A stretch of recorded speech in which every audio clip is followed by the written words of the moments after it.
Right, hello everybody, and welcome back to another episode of Doc Who Pod. I'm Josh. Joined with me as always is my co-host Jack Phillips, Hello there.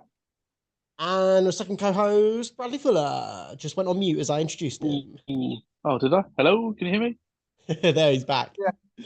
I need to stop looking at the screen. I can see every time you mute yourself to eat an onion ring. So, JP, we're going to probably exclude you for the next sort of 5 minutes or so because we are going to talk about the season one finale. No, it's all right. Oh, I'm I here in hate calling it spirit. season one, series 15. I know it's quite upset. Isn't it season 14? No, 15, I think, isn't I've absolutely no idea. What did you think, Brad? it? I don't know. We didn't do an episode on part one, did we? No. No. So this is the first time we've discussed it at all.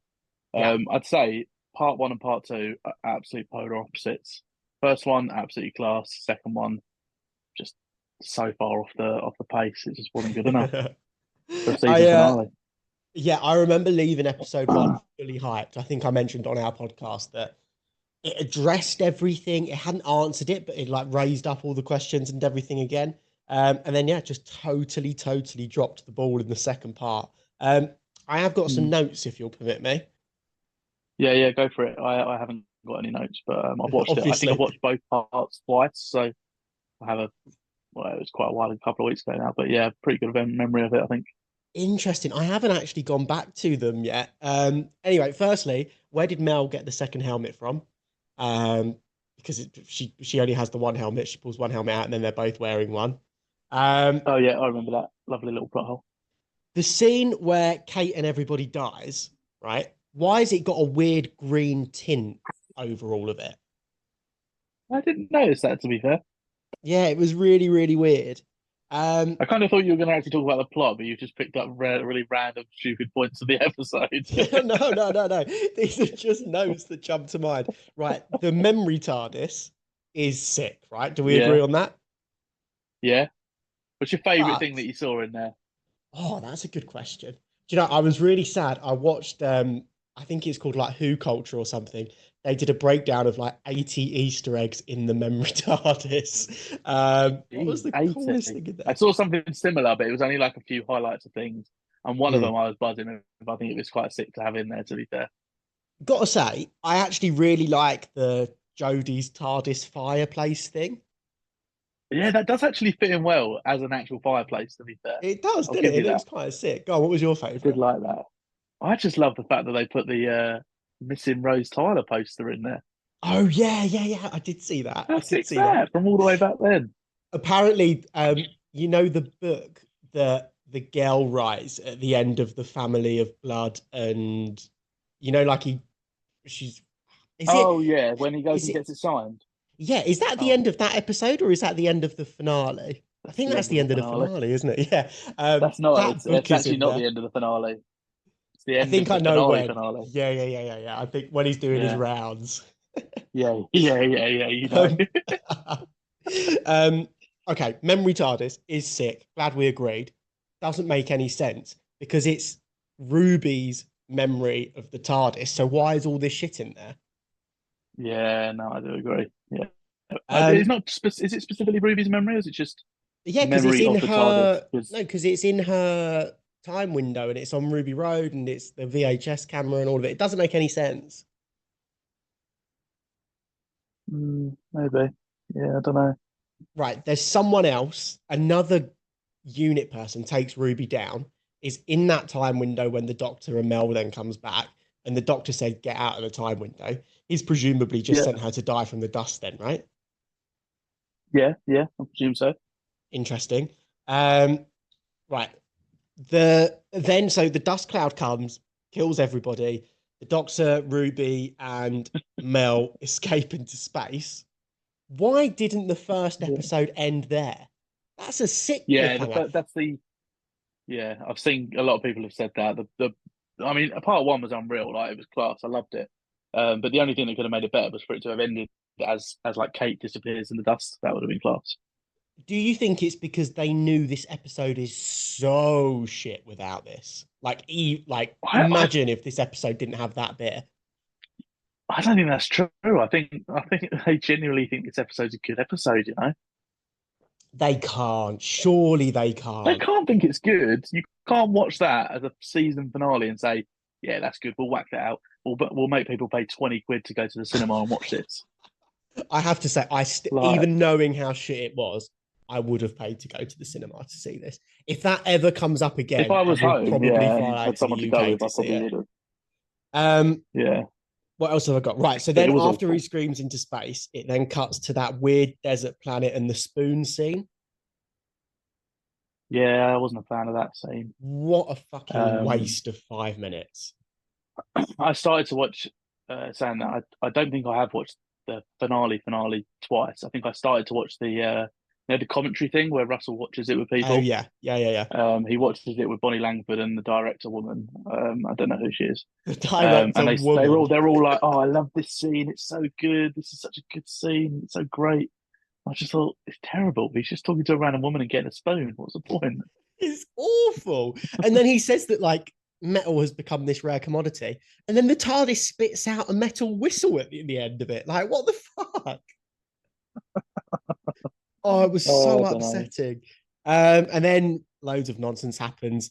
I've got at the end, why is Lenny Rush just eating pizza and not saying anything? I Oh just no, thought well that. that's something that frustrated them most. I sent you that thing, didn't I, of how Russell T Davies has changed the sonic screwdriver to look like a mouse and look Yeah, absolutely shocking because he's too scared of it to look like a gun. Then he's got Lenny Rush sitting on his thing shooting out of that. What are you doing, the kid? I did quite like Have you that. That was quite funny. He's have you 13, seen isn't he? everyone's comments as well? Is he 13? No, he's got to be 15. He's A lot of people have 13, said I'm as well, sure. do you see no, do you see Rose in the background where she's just like tapping away at the Playing Minecraft, I BBC think, are the Bite memes sizing I've or seen. something? Yeah, Oh no, BBC Bite size. fuck's sake. Um, Shocking, what's okay. she doing? Apparently she's controlling the lasers, but I don't know if that's true. Mm, Um, so okay. right, listen. If you said to me the Doctor defeats this giant dog by taking it for a walk, I kind of like that idea. You're putting a leash on it, you're taking it for a walk. It's just a dog. Um, Do you? but he's supposed to be the greatest villain the Doctor's ever. It's such a The literal bullshit god of ending. death. It's such a Yeah. bullshit ending because like Ruby just puts a leash around him. I don't understand. How's that happened? Yeah, I got to admit, I mean, I sort of rewatched the clip, I think. The whole whistle thing annoyed me, the fact that he's like just blowing a whistle. But And the then when you TARDIS is do realize that he's shooting out a blowing the beam whistle and to, stuff. yeah, to do the whistle. And I did kind of start to like it a bit more, but the whole fact of blowing a whistle and then attaching him to a lead and taking him on a ride through the time vortex is just a bit shit, really, isn't it? Stupid, absolutely stupid. You watched this ahead of me and you were like, oh my God, the CGI in this finale is amazing. And I was like, no way, we're going to get like Sutek devouring the world or some shit like that. And fair play to you, the Vortex bit was class, but we It's the see best we've ever had of like actually but seeing the TARDIS flying through the vortex and stuff. I don't know, man. We always see the TARDIS flying through the vortex. I've never had an issue with it before. No, it was also the fact of when like Sutek's like clawing at it and it sort of like tears away. And I'll tell you what, that really brought the Disney out in Doctor Who because that was exactly like Spider-Man No Way Home when Oh they start yeah, to it was a break bit, through, I wasn't think, it? and the sky goes apart. It was Yeah, yeah, yeah. identical for me. It was like they Yeah, copy I'll and give you pasted that. it. Um, right. Ruby's mum. I like the Oh, idea that we create importance from the value that we put on a thing or on a person. That's a great yeah, I get concept. that. But why Yeah. couldn't a literal god see who this woman was? It does not make Yeah. any sense. Yeah. And why was there so much emphasis on it being someone mysterious? Like, Oh, it it's was just so too much. annoying, Like a man. little bit would have been fine, but too much. And part of me does. I don't know if this is just my slight bit of hope carrying this, but part of me thinks it will come back to it, and she'll be bigger, be a bigger character than we think. Because Ruby's not gone; she will come back. So I But have a it's got to theory mean on more, this. isn't it? I have a theory on this. We didn't Go see on. her dad, right? Yeah, I heard someone say who they think her dad is, but I can't remember who. Well, her dad is apparently called William, and Yeah. that Oh, yeah, I Prime remember. Minister, Roger Ap Yeah. William, apparently Ap William means son of William, and they would be Yeah, about the yeah. same-ish age. That would be quite cool. And I really like 73 yards. I hope that comes back around. But I just like it's so it almost feels aggressive that you build up this thing. Because also, why was it snowing? I think Maestro says something along the lines of there's a song hidden inside of you. There's a hidden song deep inside of you, yeah. Like all of that, and yet the mum is only important because we think the mum is important. No, we think the mum's important because you've told us the mum's important. It's absolutely ridiculous. It's absolutely ridiculous. Why is she wearing a fucking hood? Like a cloak? Exactly. What 15-year-old woman would wear a hood like that? And then I actually so creepily. Oh, mate, that pointing thing, right? I actually watched a video where they broke it down. In the first episode, when the Doctor actually travels back in time, there's no fucking sign there anyway. Who is she pointing for? Exactly. Who's looking at that? No, exactly. It doesn't make any like fucking sense. The Doctor's going to go and name her. Like the amount of memes of it's embarrassing. The amount of memes it is come out as well. It's like, embarrassing. oh, you point at like M25 and then she's called M25. It's like, oh, it's embarrassing. It really, really is. I really like the reunion scene at the end of their mum. I then don't like that it cuts to her mum being part of the family. Like maybe they should have just left that. You know, I don't know. That all felt a little bit rushed for me. Like they've just welcomed her in. Yeah, I know what you mean, but it just links it. I suppose. Yeah, I suppose. My last note is just I really, really hope the outfit he's wearing at the end of this episode becomes his sort of permanent Doctor outfit, unless he's traveling back in time or something.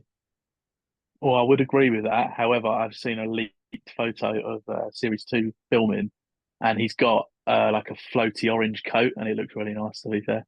Oh, I haven't seen that one yet. I've seen like he's got David like a pin type floaty orange coat. Interesting. You'll have to send me that. I've seen like they're doing another vintage episode, and he's got like a blue suit and a bowler hat on.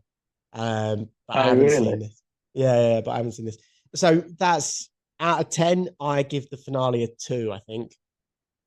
Oh, that low. I guess it has got to be pretty. I mean, you do you take it as both parts together, and then it evens out at 6, maybe? Because I genuinely think part 1 was 10 out of 10. I don't think it was 10 out of 10. And I also think it can't be 10 out of 10 because it doesn't finish properly. Well, it does. It's still a good cliffhanger.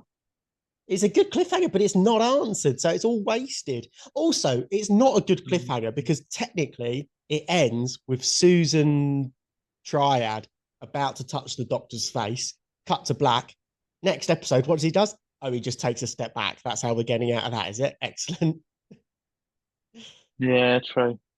I think a lot of cliffhangers end like that, though, to be fair, don't they? Yeah, I suppose.